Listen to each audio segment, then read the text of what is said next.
Land.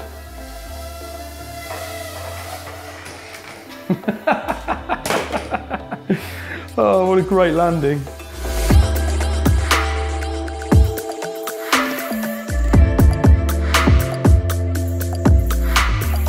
So into us from Geek Buying. This is called the TYRC TY6. Don't drones have some rather odd names these days? This one is going to be very interesting, and I've certainly never seen a drone that looks like this before.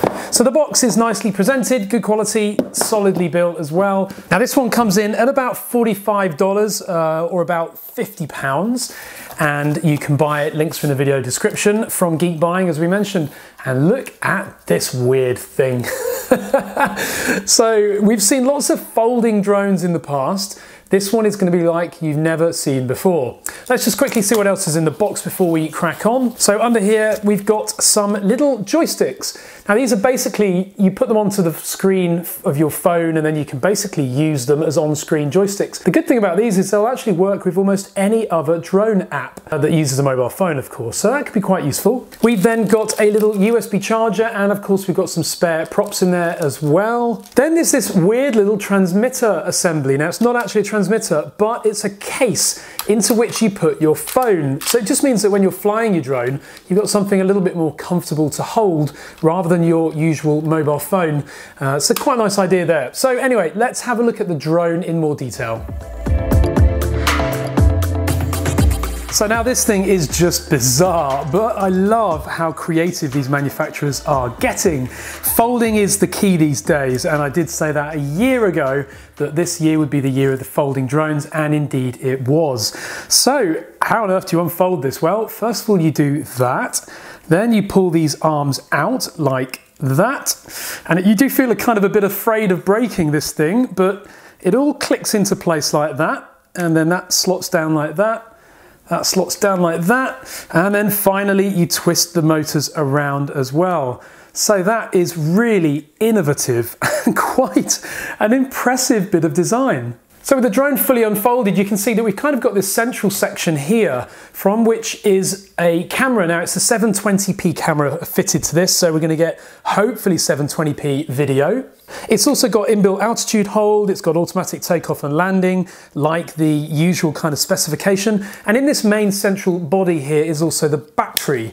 Now the battery in this is only a tiny little one cell, but it's a 750 milliamp battery. So it's actually quite a bit of capacity in that battery, and so the flight time should be quite good on this, I would imagine. The other good thing about it is it's not a proprietary battery. So this battery, these are the same old batteries used to power most 1S drones, so we should be able to get lots of those cheaply. So we'll leave that disconnected for now and we'll connect the battery in there later, but there's a little LED here as well that shows you whether the drone is turned on or not.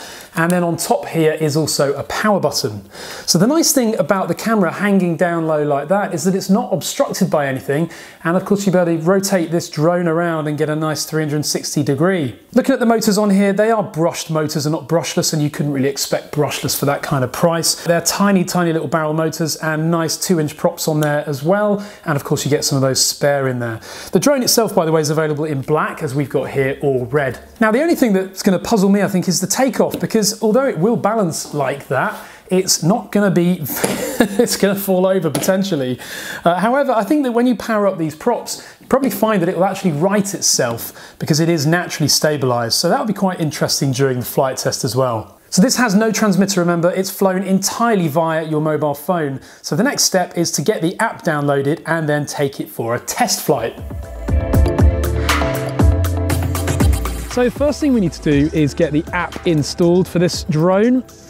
And the app for this one is called HTS UFO. And there are so many of these UFO apps. And I think they're all basically the same app, but they've just been reskinned by each manufacturer. So that's going to now install 30 megabytes, not too bad in terms of size. Now just whilst that's installing, I've brought along some 1S batteries. These are 750 milliamps as well, and I'll put links to these extra batteries. But that's the great thing about this drone. It doesn't use proprietary batteries, so we can use any old 1S battery that has this little JST type connector on the end of it. So that app has now installed, so that's all good. What we'll do, of course, is get that connected to Wi-Fi to the drone first. But yeah, there's the app. You can see it looks quite basic. So anyway, that's the app installed. Let's get the drone powered up. So very, very much a sunny but wintry day today. Lovely weather, nice and sunny, but bloody cold. But it's really good for a flight test. There's a bit of a breeze here, but it should be fine. So, Sky Overlord. I'm very excited to test this because it really is an unusual looking drone. So first of all, let's fold it out. Now you do have to be a bit careful because if you fold it the wrong way, you might break it. But that all looks, I think, that all looks right. I think, not entirely sure. Yep, and then we're going to install the batteries. So I'm going to put in one of these 1S little lipos that I've got, connect that up, and then slot it inside, and then put the cover back on. And you can see we've got the little red LED light there, which will illuminate when we power this up. So if I press the button now, press that and hold it, and you can probably just see the red LED lighting up. There's also a tiny little receiver board inside which has a green LED on it. So with that flashing rapidly like that, I would expect it to probably start emitting its Wi-Fi. So now back on the phone, let's go to our Wi-Fi settings. And we can see, there we go, HTS D54FA9, so I'll connect to that. It's got no password. Checking the quality, of course it's not going to get any internet via the Wi-Fi drone. So now we'll fire up our drone app, which is HTS UFO. And let's see what we've got settings wise. We've got lots of different bits in here. So preview, format, SD card. It doesn't have an SD card built into it, so those settings are irrelevant for this drone, unfortunately. But we'll press the power button in the middle, and there we go, yay. So there is our live feed. If I just move the drone around. In terms of latency, the usual story, about 200 milliseconds, probably 100 milliseconds, but not too bad. But yeah, the picture looks quite nice. The camera doesn't seem to be too bad quality. So put the drone upright like that. And I think that's the only problem with this drone. The fact that it doesn't actually balance properly when it's on the ground, but it should be fine. One thing we forgot to do is rotate the props around. I do love the way that this thing folds out from being tiny to being actually quite a substantial size. That's pretty cool. So what I'm going to do is start video recording on there, and let's have a look at the settings we've got on this app. So we've got wow, loads of settings here. Settings to turn off the lights. We've got some little patterns where you can make it fly in a certain route. They generally don't tend to work very well, but we've got compass there as well, which looks like, oh, drone's fallen over. Now that's going to be one problem with the wind here, I think.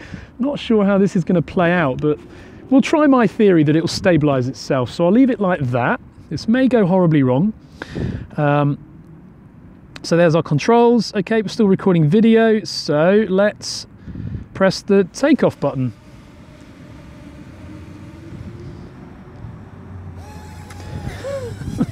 Oh, that's horrific. It's not going to take off basically unless it's entirely upright. So with it now upright like that, let's give it a try. Okay, so power it up and it tips over. I'm going to have to hand launch this one, I think. So let's try it. Here we go. Now, immediate thought is that this thing does not like wind. Now I'm on full sensitivity here at the moment and it's just not coming back to me, which is frustrating. Okay, now it is because the wind's dropping a bit. But I mean, it looks just absolutely bizarre in the air. Really, really bizarre. In terms of the responsiveness of the controls, it's not too bad, but as I said, the wind is just taking this thing and carrying it away. Oh, and it's just dropped out of the sky. That's odd. Now, it did hit the ground there, but because of the folding design, fortunately, nothing broke. And it just folded itself a little bit. I think in summary, this is not an outdoor drone, or it might be on a very, very calm day, but on a day like today, it's definitely not suited. It's just not got enough power to cater for wind. So I think what we'll do is take this indoors and we'll give it a try there instead. So I'm now indoors and I've got the weird little drone with me, and obviously we've got no wind inside, so hopefully this is going to be a much better drone to fly. I've got the sensitivity initially on its lowest mode, so let's see how that goes. And let's turn it on and turn the controls on and take off. So it still looks weird even when we fly indoors, but as you can see immediately, it's much more controllable indoors than it was out. It just doesn't like wind, but bearing in mind it's running on a 1S battery, hasn't got a lot of power, and there's quite a bit of weight there actually when you add up all of this. So I'll start recording now so that we can see what the video looks like indoors and see if it's actually usable. And we'll do some, wow, the yaw on this is very, very responsive. But the other controls, such as for example now we're sliding to the left, that seems to be very nice and controllable to get some nice steady footage, but then you add in a bit of yaw and okay, yeah, you can proportionately do it, but it's not particularly easy.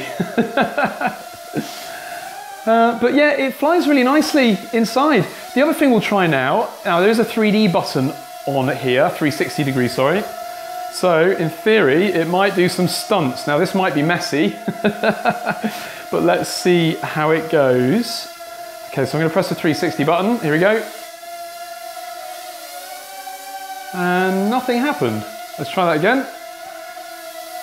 No. Okay, that's weird. Now the other interesting thing you can do with this is talk to the app. So you press the microphone button and we can now say forward, backwards, forward, forward, left, left, left, forward, back, right, back, back, back, left. That doesn't seem to work particularly well. But yeah, so it does fly okay indoors. It's not great, but it's fairly subdued.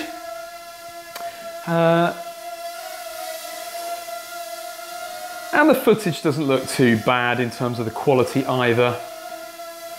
So anyway, wrap up on this drone. We've got oh, that was my fault. So another thing I'll try is sensitivity, where you tilt the phone. So you press that button, and now we can tilt the phone, and actually that is the best way to fly this drone. So that's much, much better. Let's turn it around to face us. There we go. Now this baffles your brain when it's facing you, but yeah, that's a much nicer way to fly it. So wrap up on this drone. If you're interested in having a look at it, the links are in the video description. Overall, it's a really unique drone. I mean, the design of it, I've never seen anything like it before. It's not brilliant. It's perhaps a little bit overpriced. I'll put some positives and negatives up on the screen as well. But in summary, it's definitely the strangest drone I've ever seen. Hope you enjoyed the review. Please be sure to subscribe, give us a thumbs up, and of course, comment below with your thoughts. And Merry Christmas. Thanks for watching.